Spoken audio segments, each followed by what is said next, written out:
Hey review family, keep it tight. My name is Jay Morse, the review guy reviewing music for the love of music, and I'm back again to bring you another video. And in this one I'm going to be covering the new Bad Omens record entitled The Death of Peace in Mind. This is the third studio-length album by the increasingly popular band Bad Omens, the band that everyone loved to compare to Bring Me the Horizon when they first started. Which I get it, Noah Sebastian sounds a hell of a lot like Oliver Sykes, especially on some inflections, and their early material did reek of a lot of Bring Me the Horizon. Since then, I think they've detached a lot from that, so I don't know why people still like to throw that label at them. It's meaningless. Seems like just a pointless criticism, but that's just me. So this being their third record, it follows up 2019's Finding God Before God Finds Me, which I thought was a fantastic record and just an amazing record to follow up their debut.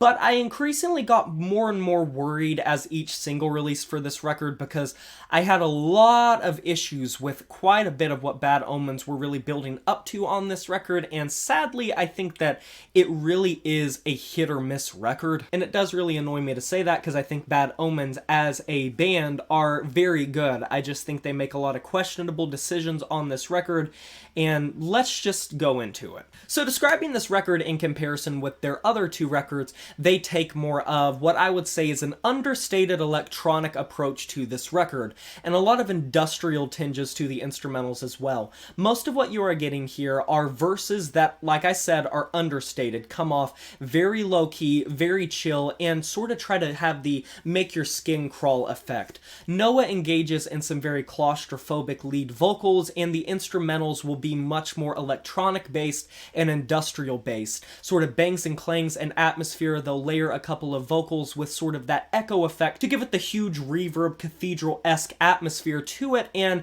usually will either explode into a chorus that is more powerful or keep the same energy to sort of a standstill. For people that got into Bad Omens because they were heavy, or for tracks like Dethrone come to mind, you really aren't going to get much of that here, because generally speaking this record stays low-key, it stays chill, and if you're looking for like metalcore ragers and post-hardcore ragers, they are few and far between here. And understated on its own isn't an issue.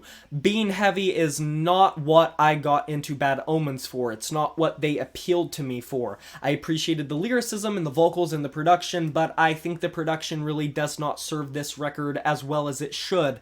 A lot of this record feels dense, and not necessarily in the best way possible. These tracks are compressed to hell, and the industrial verses going into the choruses just sound so EQ'd and so touched up and so intended to feel like mushed down that they suck all of the life out of these instrumentals. And while I do think Noah Sebastian is a kick-ass vocalist, I think he sold himself short here. In my opinion, it feels like he is holding back. It feels like restraint, and especially with how ravenous some of these lyrics are and how powerful some of these lyrics are, I can't say I wasn't disappointed a lot of times when I would be building up with a verse, I would be feeling the tension, and then it would be such an anticlimactic drop off a fucking cliff when they went into a verse and kept the same energy with no sort of increase in intensity, especially when they're trying to sell the point that this is the part of the track that is intended to be the crescendo, that is meant to be the click, the selling point, the continuation of what they had built up to on a track. This happens time and time again, and it's so inconsistent when this happens. Way later in the track listing, tracks like a Villain or Just Pretend come to mind as standout tracks that sort of have the progression without having to be super heavy. I'm not looking for heavy, just meaningful progression that makes sense. Because I really like the self-titled track, and I really like Concrete Jungle. I think the lyrics are very standout, especially on Concrete Jungle. The whole record takes a very cynical, self-reflective tone to it and handles a lot of topics very delicately and pretty powerfully and poignantly, but it just does not back it up with how Concrete Jungle has probably one of the most anticlimactic choruses. And Noah Sebastian's vocals are very good, his inflections are very nice, but he still feels like he's holding back. And it doesn't help that The Death of Peace of Mind is meant to be the, selling point, a selling track, a title track, and it just does not feel like it measures up to that, despite having some very creepy and sort of possessive lyrics to it. I especially like just the way that Noah goes into these bridges where it's just like, I like the way you taste. I appreciate that part. And there are other really standout lyrical moments, like on the track Bad Decisions, where he basically talks about no God, no religion, just bad decisions. He's talking about how there isn't no sin, there isn't a conceptualization of sin, there is just the bad decisions that he is making. But that leads me down the rabbit hole of pretty much my biggest complaint with this record. Repifucking-tion is a word that Bad Omens just, I guess, particularly have never cared to know. This track listing is 15 songs long. It is almost an hour's worth of material, and this is probably one of the most bloated records I've heard this entire year.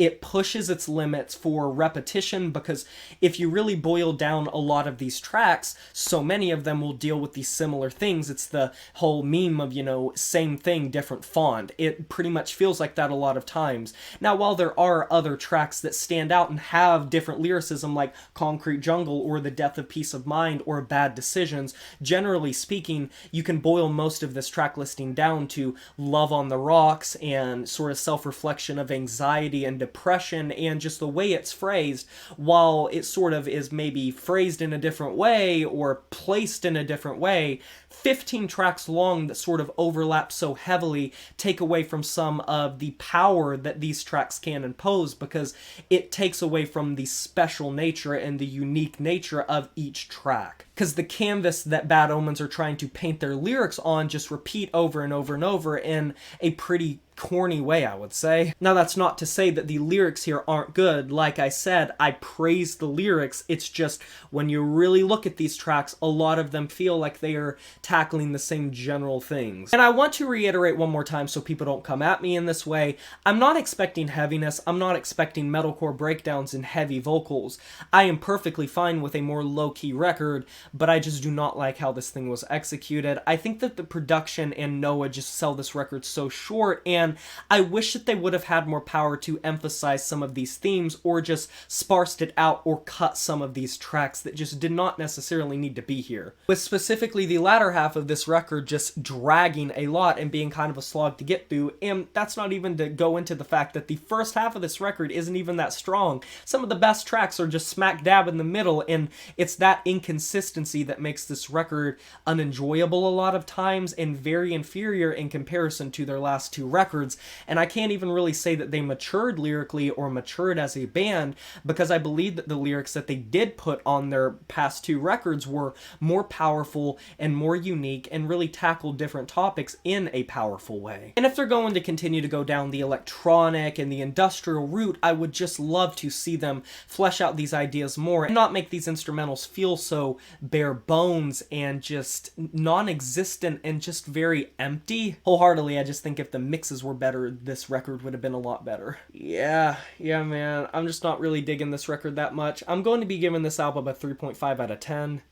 And that is a wrap. Have you heard this new Bad Omens record, The Death of Peace in Mind? If you have, let me know in the comment section below what you thought about it. I would love to discuss this record with you. Be sure to like this video if you enjoyed it, subscribe to join the review family today, and smash that notification bell to be notified of my future uploads. You know who it is. My name is Jay Morris, the Review Guy, and I'm signing off saying farewell.